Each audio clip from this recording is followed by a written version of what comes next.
if you are in the business of operating aircraft or ships in international transportation, okay, any income derived by non-resident is not taxable. Next, which is not the case. So we're done with income or revenue. We go now to expenses. With general rule, an expense, business expense is deductible if it has two of these criteria. Business purpose. Number two, wholly and exclusively for the business. I'll give you an example. You have a car. Okay? You said it's a company car. Okay? So you pay fuel on it, you pay parking on it. Is expenses related to that car is recorded and allowed to be a business expense for corporate tax purposes? Not necessarily. Why? Because unfortunately, you have to understand each individual expenses. Fuel. Fuel is an expense. Okay, how did you use the fuel? I use it in the car. Question, is the car used for business purposes? Yes. Second, and the contracted wholly and exclusively. Is it only for your business? Meaning, you're not using your car to go camping, you're not using your car to go masses. You cannot say, right? And therefore, you have to quantify the portion of those expenses that is only exclusive. So your accountant must be able to calculate which one is not wholly, one is for exclusive, only for business. Okay? Mobile phone is another example. Are you using your mobile phone 100% for your business? Meaning, you're not receiving calls from your children? Okay, but there's a fix for that, no? There's a fix for that. To minimize issues, if you really want to enforce this kind of expenses that possibly borderline whether exclusive or not, you have to fix the documentation of the asset. If it's a car, make sure the car is registered in the company. That mitigates the doubt. Okay? But if the car is under your name, I will tell you honestly as an accountant, everything is excluded. Okay? Telephone. If your mobile phone is in the name of the company, that helps mitigate. Okay? It's easier to justify that this mobile expense is business because it's business registered. However, the mobile number is registered in the name of a person, not the company. As an accountant, you would say, disregarded, disallowed. So accountants be ready to say, this expense is disallowed. Okay? Be ready. You have to align yourself with that. Okay? Without fear of any retribution. I'm the accountant. I say disallowed, disallowed. Okay? Next slide.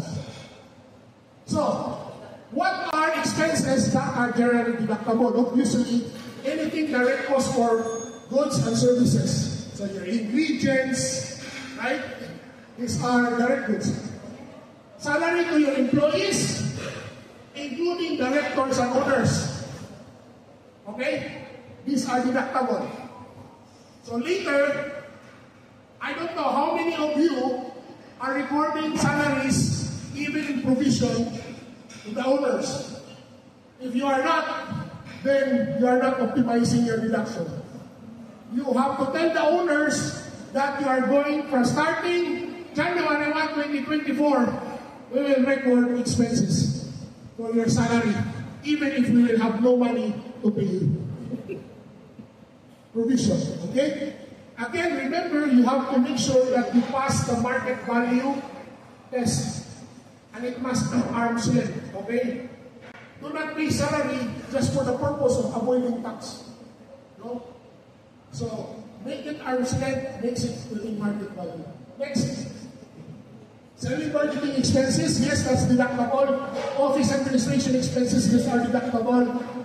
For capital assets, expenditure generally compared by way of depreciation and amortization, depreciation expenses and amortization expenses, if you're following full IFRS or IFRS for SME, then you can deduct depreciation and amortization. If you are cash basis, there is no amortization and depreciation in cash basis. Okay? So, these are the things generally you can expense. Now, looking at this, most probably you are convinced that most of your business expense is here. Correct? Yeah? So, okay. So then my Zoho and Tally is almost there. Right? Now, however, there are non-deductible expenses. So there are two types of non-deductible. Full non-deductible, partial non-deductible. Okay, let's go this one by one. So partially deductible expenses. Okay, number one, entertainment expenses.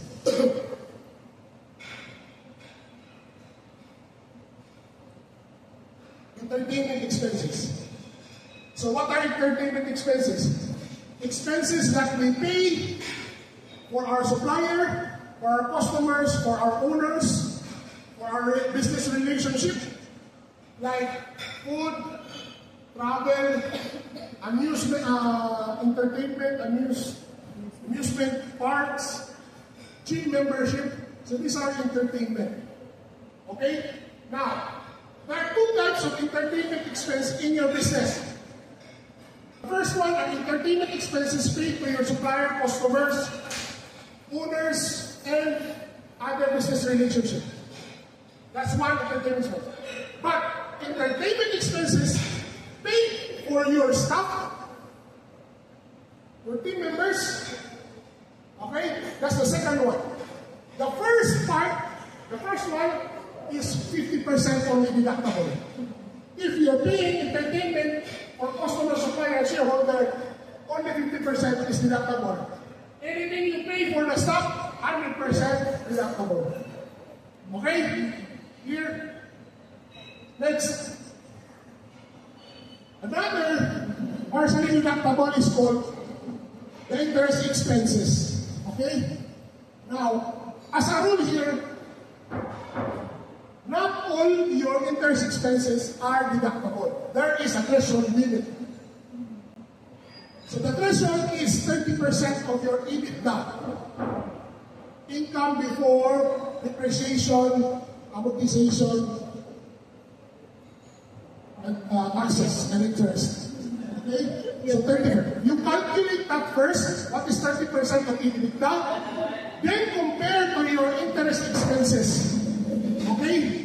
If your interest expenses is less than the 30% of the threshold, of that calculated threshold, then 100% is deductible. But if it is more, then only the excess is not deductible, the rest are deductible. However, there is also what you call interest carryover. Okay? So, for example, you have a bigger interest. Let's say, total interest expenses is 100,000.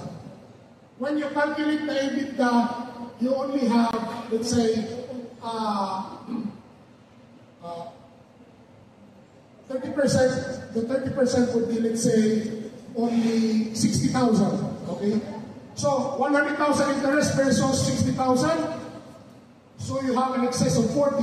The 40 cannot be deducted, only the 60 because only the part that's covered from your threshold. The remaining 40,000, you can recover that. The same with losses, you can carry over the undeducted portion of the interest on the next year.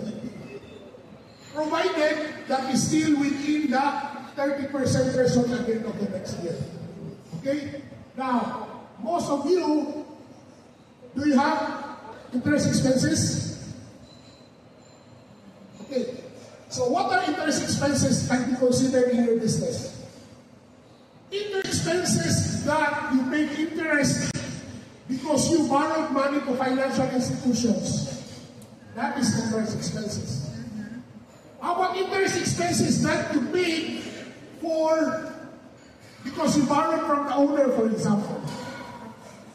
You borrowed from a shareholder. Okay? Is that interest expenses deductible? Yes, provided it's arm's length also. Again, arm's length again. But again, we have to be careful, guys, if we're borrowing money from our related party. It must be fully well documented. It must have a contract of loan where you define the interest, the terms and conditions of your obligation, as if you are a third-party lender. Okay? Now, many of us business owners, what we do is, shortage of cash flow today. I need to sell out 10,000. And then I'll charge you, for every 10,000, I'll charge you maybe 5% of business. You cannot do that. It must be properly documented as if the person lending the money is like a third party. So that it will show that there's an arm's length transaction on this. Okay? So again, it's important. So, but if you're borrowing with other financial institutions, that will cover interest expenses. Okay? Next.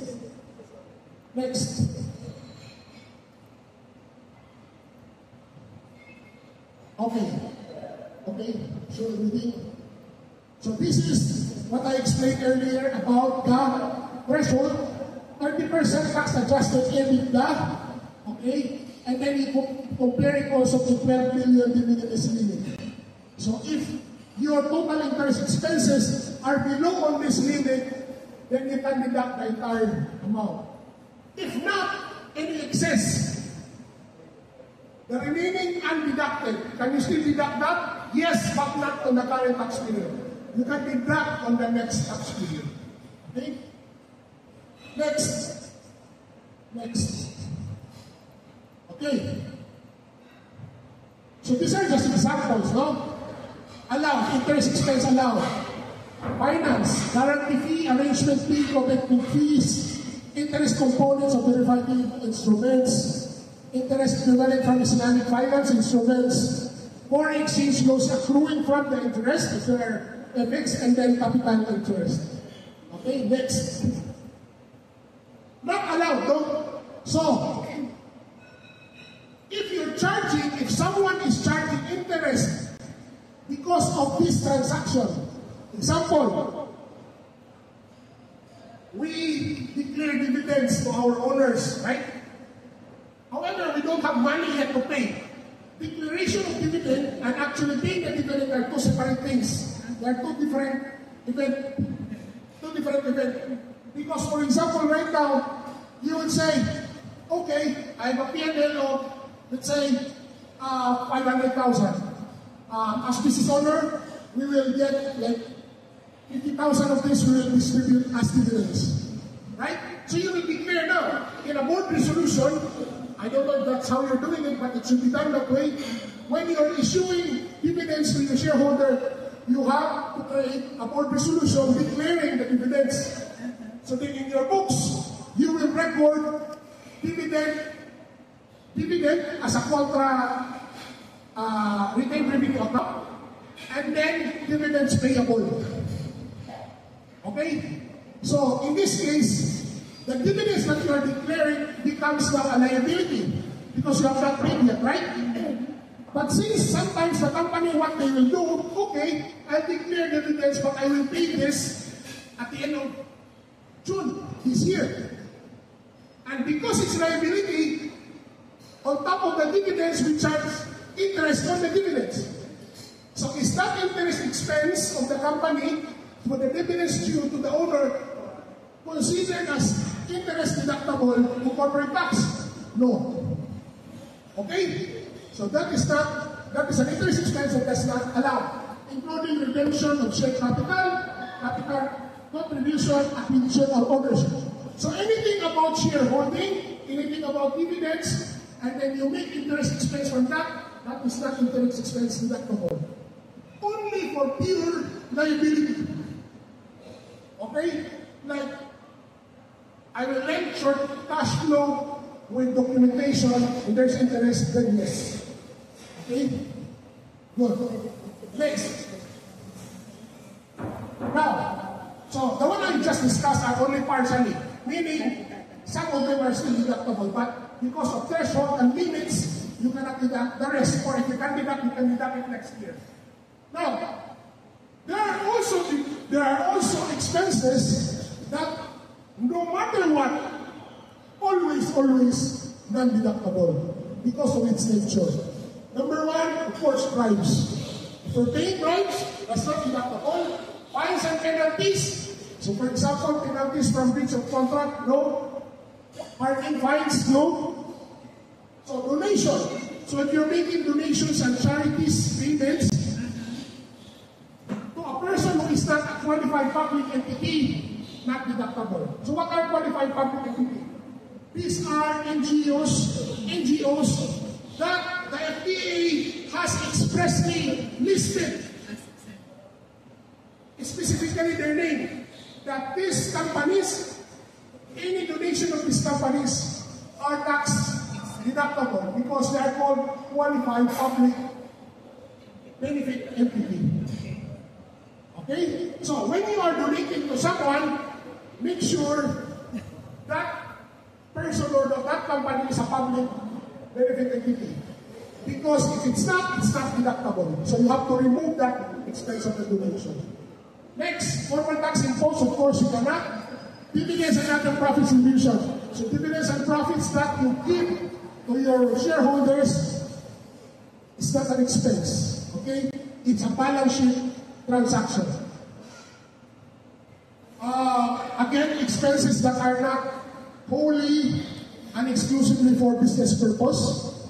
And then, if there are expenses where you spend the expense by reason of generating a taxable income, exempt income, okay?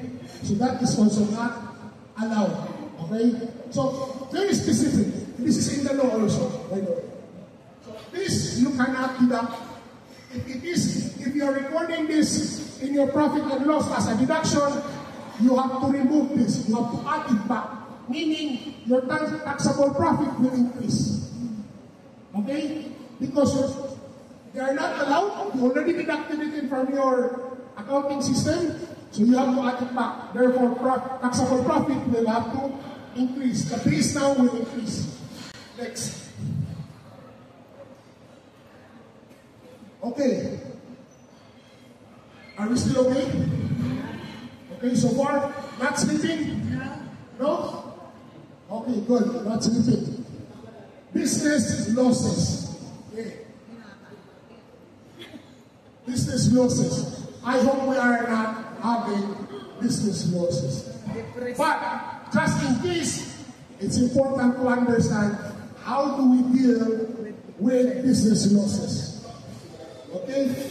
Now, obviously, when you have business losses, you don't pay corporate tax, right? Okay. Business losses, you don't pay corporate tax. Question, if your business is registered for corporate tax, and then on your first tax period, you have incurred net loss, are you still going to submit a corporate tax return? Yes or no? Losses. Yes or no? You will not file an income tax return? You will still have to file. The only difference is you do not pay anything. Okay? Okay. At least, by now, you should understand that filing a corporate tax return is one event, and paying the corporate tax due is another event. Why? Because it is possible that you don't need to pay tax, but you still need to file a corporate tax return. And what does it mean? Meaning, you still have to go to the pain of calculating, removing, adding, adjusting, all that adjustment you still have to do. Okay? Okay, next. Oh, wait. So, since in the current tax period, we do not pay business losses, what do we do about these business losses? 75% of this, the law allows us to carry over as an additional adjustment in the next tax period.